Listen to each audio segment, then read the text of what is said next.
I'm Chris Williams. I'm the Director of Communication and Operations in the Davis School District, and what do you know? We survived the first week and a half of digital remote learning. What a crazy ride, huh? We've had this dismissal now for about a week and a half because of the coronavirus, and we've been working really hard, and I know you've been working really hard. Parents, teachers, students, just all coming together to be as successful as we can be in the situation that we're in. The purpose of this video is to just give you a sense of, I can do this. One of the first people that I thought of when putting together this video was Brad Christensen. He's the Director of Student and Family Resources in the Davis School District, and he's just a fantastic individual. I've worked with him for years, and I just wanted to share with you some of the thoughts that he had about the new now that we're in. Then you will hear from John Zerbakken. He is our Assistant Superintendent, or one of the Assistant Superintendents in the Davis School District. He is a great friend of mine. I've worked with him for years, and he has some great thoughts to share as well. Hi, I'm Brad Christensen, Director of Student and Family Resources for Davis School District. A little bit about my background. I have 23, almost 24 years in education. Prior to that, I worked for about 7 years as a mental health worker with Primary Children's Residential Treatment Center. So I'm around 30 years into working, or a little over 30 years working with children. I also coach football and basketball, 18 years as a football coach, varsity football, and 11 years as a head sophomore basketball coach at Viewmont High School.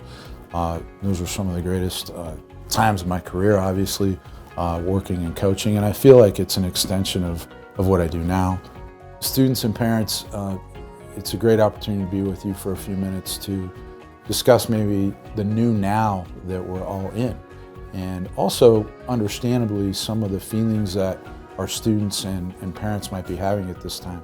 I wanted to validate you in those feelings of frustration, maybe some of the stress that you're feeling at home with this new now that we're in. I wanted to give you a message of hope in that it's normal to feel this way.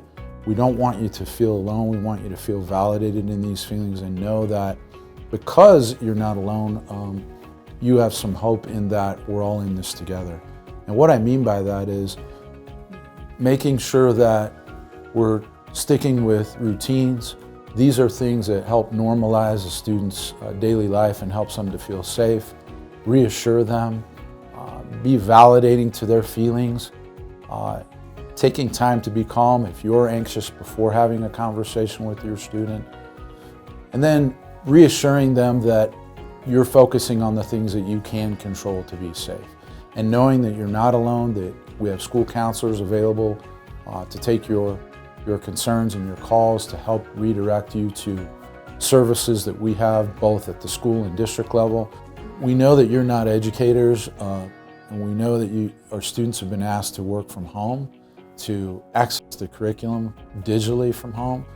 Sometimes this can be frustrating. We want to minimize the anxiety and reassure you that there needs to be a balance, that you as a parent need to determine with your student what parts are relevant, and then do those things which you're able to do and what you're in control of doing. So again, we want to reassure you that we're in this together. It is a new now, and because of that, we want to make sure that we can get back to some sense of routine, which will help all of us to feel safe. I really appreciate what Brad had to say about the new now. We are in interesting times, and we're all having to adjust on the fly. We have obviously attempted to provide the best education remotely that we can, but we also want to remember the side of the coin that has to do with all of our social and emotional well-being. Brad talked about his office's ability to be able to reach out and provide you with that support. And I just would like to assure you that we have staff ready, we have counselors, we have mental health professionals, as well as teachers and staff willing to provide for whatever you need to be able to make it through this new now and come out the other end when we're all back together, better, healthier, and ready to go at it again.